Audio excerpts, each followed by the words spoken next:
Howdy folks, Marvin Forte here with Jessica Coyle.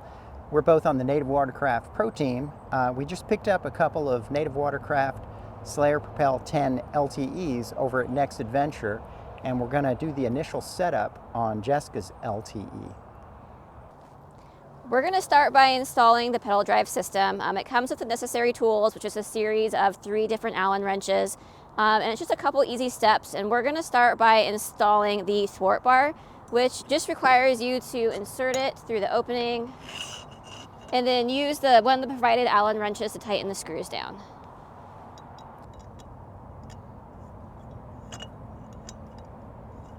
So now that the screws are mostly tightened down, before we tighten them all the way, we're going to make sure that this Thwart Bar is center. So we're going to install it, and we're going to make sure that this is center of this piece here, which it looks great. And looks so great to me. I'm going to lift it up and just go ahead and finish tightening these screws down.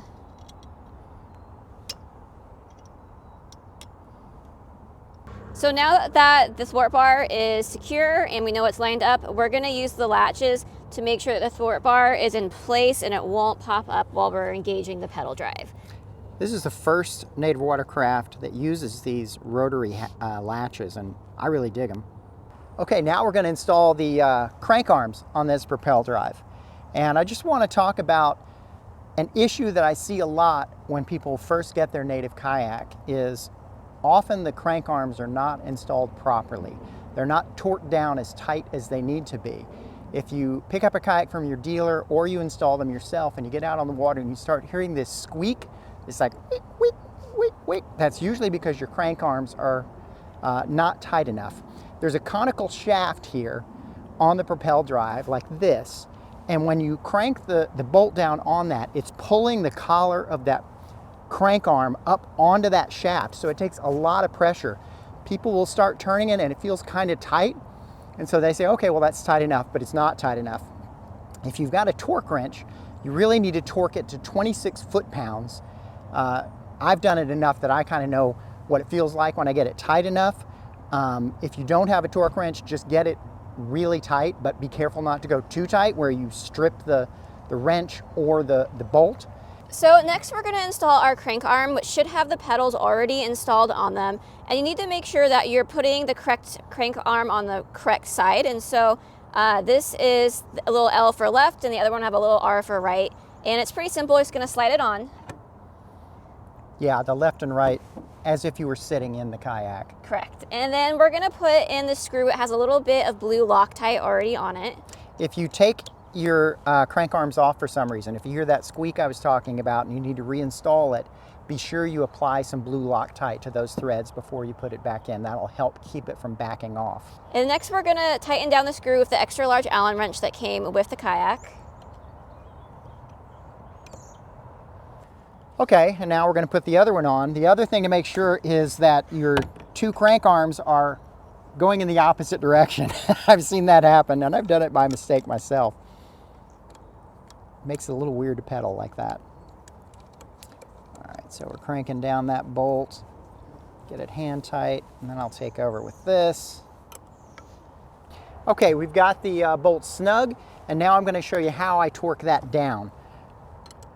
I like to get my pedal on one side and the Allen wrench on the other side and push down on both of them. We're doing it on the kayak because the kayak actually gives you a pretty stable place to keep it from flopping around. If you try and do it on the ground, you can just have somebody or stand on the Thwart Bar yourself or have somebody else stand on it to keep it tight. Now you're going to see I keep going even though it's tight. This is where, if you have a torque wrench on you, I didn't have one with me today, you'll want to use the torque wrench and get this to 26 foot-pounds. That's it. That's snug. That is really tight. 3. All right, now we're going to get the rudder set up. This is the way it's going to come from the factory. There's a bungee cord here that's just holding the rudder disc on top in place. So I'm going to untie this bungee.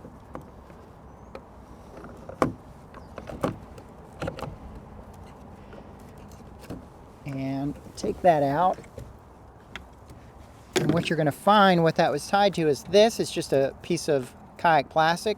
In this case, it doesn't match Jessica's boat, but if this does match your boat, you might want to hang on to that. It's good in case you ever need to do any repairs with plastic welding. So I usually will file that away somewhere. For now, we'll just put it aside. There's a bolt here which attaches to your rudder, and it also has the pull cord for the Springblade rudder. Okay, so now my bungee's removed. I'm gonna pull this line up and grab my rudder, line it up straight and back. So there's the mast of the rudder, you can see that. And I'm gonna line this up and push the rudder up into the rudder disc here.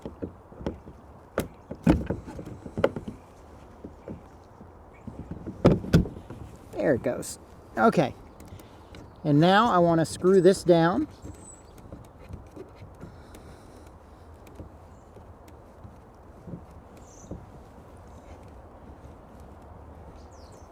This also had blue Loctite on it, the threads of this, to keep it in place.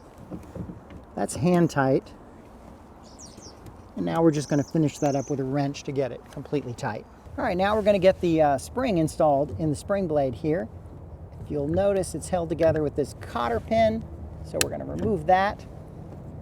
Come to the other side, you'll see there's this piece. And the rudder's already in there. I'm going to pull it out, and I'm going to add this spring. If you notice, there's a little indent right here and a keyway for the spring. Make sure that you put that on top of this. It goes down on the top. So just put that up there like that. Now I'm going to pull the string, the excess string, and get this installed.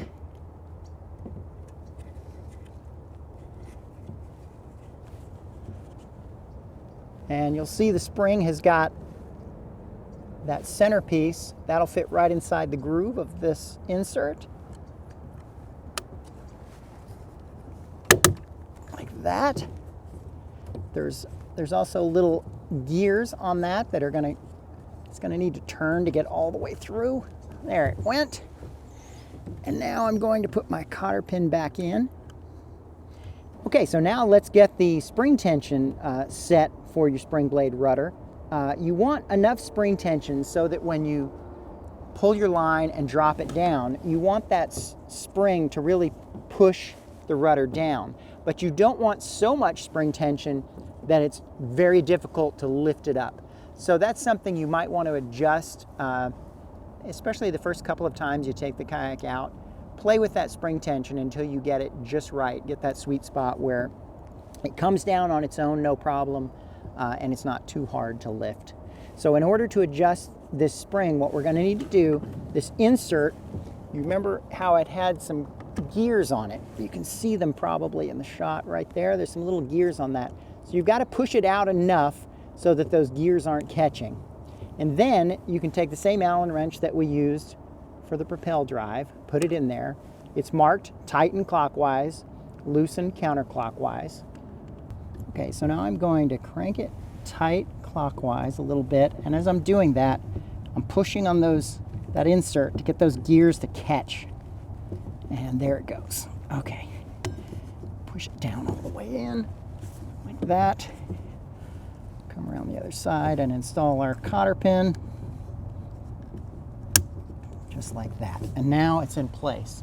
If I pull the line up, and you see that's got quite a bit of spring action now. So the last thing is we're going to adjust the length of this line. You see from the factory it's got a lot of excess line here, which you don't really need.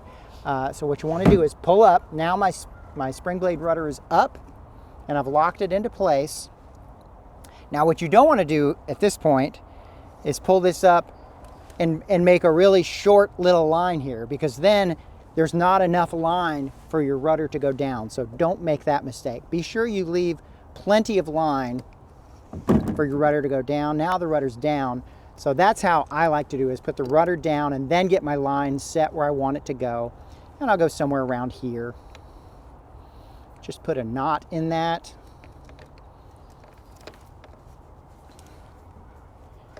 and now you're good to go. Not so much crazy excess of line. And you can even leave this on for a little while if you want, until you make sure you get it set where you want to, so that you have a chance to readjust it. So how's that Propel Drive feel? I like how responsive it is to the, whenever I move the rudder, I feel it instantly adjust the kayak. I like that. It's a lot more responsive than the older model.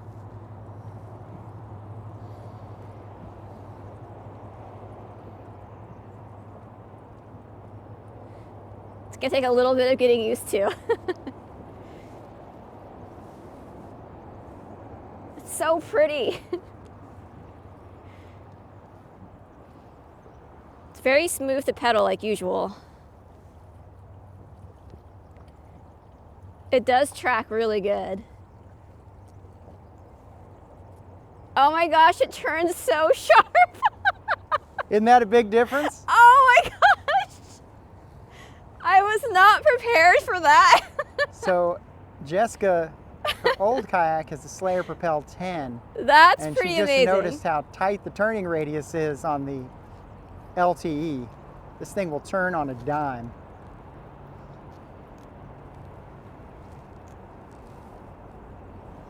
That's really impressive. I love that.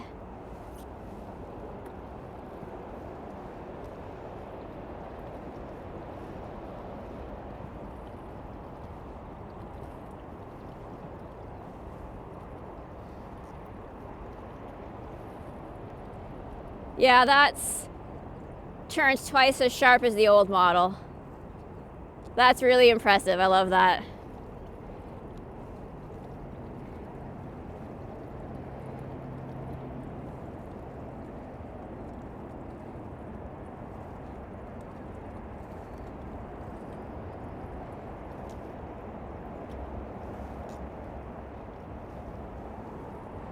That's a lot of fun.